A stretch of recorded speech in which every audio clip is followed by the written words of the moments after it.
हमारे पास एक और हम एग्जांपल डिस्कस करते हैं कि हम एम्पिरिकल फॉर्मूला कैसे कैलकुलेट कर सकते हैं। तो नेक्स्ट एग्जांपल है हमारे पास, determine the empirical formula of an oxide of iron. हमारे पास एक ऑक्साइड है आयरन का, उसका जो हमें एम्पिरिकल फॉर्मूला डिटरमाइन करना है, जिसमें जो आयरन है, हमारे पास दो एलिमेंट्स प्रेजेंट है आयरन ऑक्साइड में। वो क्या है, एक है आयरन, दूसरा है ऑक्सीजन। और आयरन की परसेंटेज हमें दी हुई है 69.9% और ऑक्सीजन की दी हुई है 30.1%। हमने एम्पिरिकल फॉर्मूला निकालना है, उसके बाद मॉलिक्यूलर फॉर्मूला भी निकालना है अगर हमें उसी कंपाउंड का मास दिया होगा 160। तो पहले हम कैलकुलेट करेंगे empirical formula, calculation of empirical formula. वो कैसे करेंगे, यहां पे हमने लिखना था एलिमेंट, इधर हमने लिखना था इसकी परसेंटेज, इधर लिखना था इसका एटॉमिक मास, इधर लिखना था हमारे पास मोल्स ऑफ एटम्स, और इधर आएगा हमारे पास मोल रेशियो, या हम इसको एटॉमिक रेशियो भी लिखेंगे, और इधर आ जाएगा हमारे पास simple whole number ratio, simple whole number ratio, ये आ गया हमारे पास। ठीक है, अब हमारे पास एलिमेंट्स दो कौन से हैं, एक है आयरन, दूसरा है ऑक्सीजन।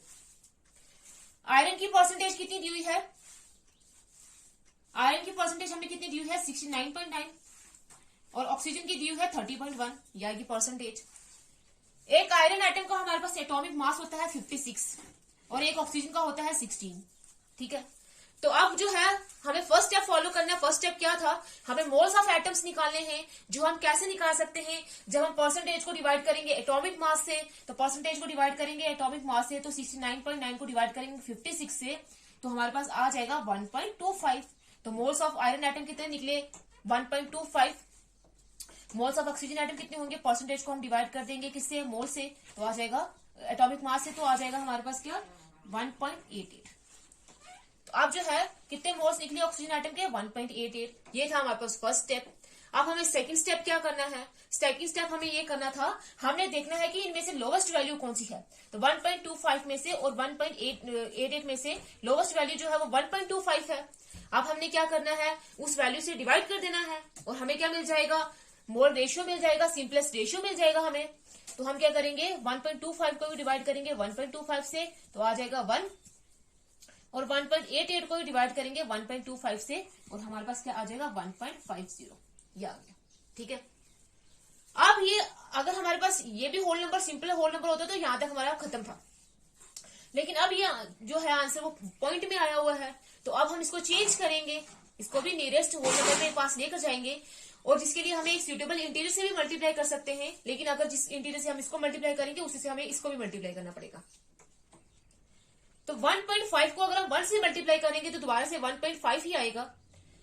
तो 1.5 को हम मल्टीप्लाई करेंगे अगर 2 से, तो आ जाएगा 3। क्या आ जाएगा, 3 आ जाएगा।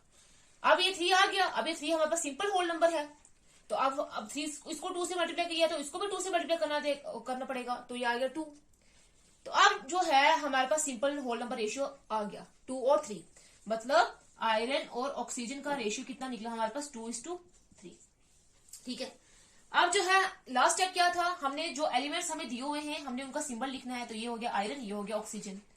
जो रेशियो हमारे पास आया है, जो हमारे पास इनकी वैल्यू आई है रेशियो की, वो हमने कहाँ लिखनी है, इनके राइट साइड में और लोवेस्ट कॉर्नर में, या ये 2 या ये 3। तो ये जो फॉर्मूला अब हमारे पास बना है, यही है उसी कंपाउंड का इंपेरिकल फॉर्मूला। ये है उसी कंपाउंड का क्या, इंपेरिकल फॉर्मूला। अब जो है हमने इंपेरिकल फॉर्मूला कैलकुलेट कर दिया, अब हमें मॉलिक्यूलर फॉर्मूला भी कैलकुलेट करना है। तो मॉलिक्यूलर फॉर्मूला किसके इक्वल होता है, n मल्टीप्लाई इंपेरिकल फॉर्मूला। तो पहले हम n की वैल्यू निकालेंगे। n हमारे पास किस इंपेरिकल फॉर्मूला अभी हमने निकाला है ये, तो n होता है हमारे पास molecular mass upon empirical formula mass. Empirical formula mass हम कैसे कैलकुलेट करेंगे, इंपेरिकल फॉर्मूला से ही करेंगे। तो इंपेरिकल फॉर्मूला क्या है, Fe2O3। एक आयरन का हमारे पास मास होता है, एक आयरन का होता है हमारे पास 56, 2 का कितना होगा 2 × 56, प्लस एक ऑक्सीजन का होता है 16, तो 3 का कितना होगा 3 × 16। तो इसको अगर हम कैलकुलेट करेंगे तो आ जाएगा हमारे पास 160। तो ये हमारे पास क्या आया 160। मॉलिक्यूलर मास हमें ऑलरेडी दिया हुआ है 160, इंपेरिकल फॉर्मूला मास भी हमने कैलकुलेट किया 160, तो ये हमारे पास कट के क्या आ जाएगा 1। तो हमारे पास n की वैल्यू क्या आई है अब 1। तो मॉलिक्यूलर फॉर्मूला क्या होगा हमारे पास, n मल्टीप्लाई इंपेरिकल फॉर्मूला कितना है Fe2O3 एन है हमारे पास 1 मल्टीप्लाई Fe2O3, 1 को Fe2O3 से करेंगे तो दोबारा से वही आएगा। तो हमारे पास मॉलिकुलर फॉर्मूला जो है आयरन ऑक्साइड का वो भी यही निकला। तो अभी हमने देखा था कि जब हमने बोला था कि जब n की वैल्यू 1 होगी तो इंपेरिकल फॉर्मूला और मॉलिकुलर फॉर्मूला दोनों के होंगे सेम होंगे। तो हम इस तरीके से जो है स्टेप्स फॉलो करके एम्पेरिकल फॉर्मूला कैलकुलेट कर सकते हैं, फिर देन उसका हम क्या कर सकते हैं, मॉलिकुलर फॉर्मूला कैलकुलेट कर सकते हैं।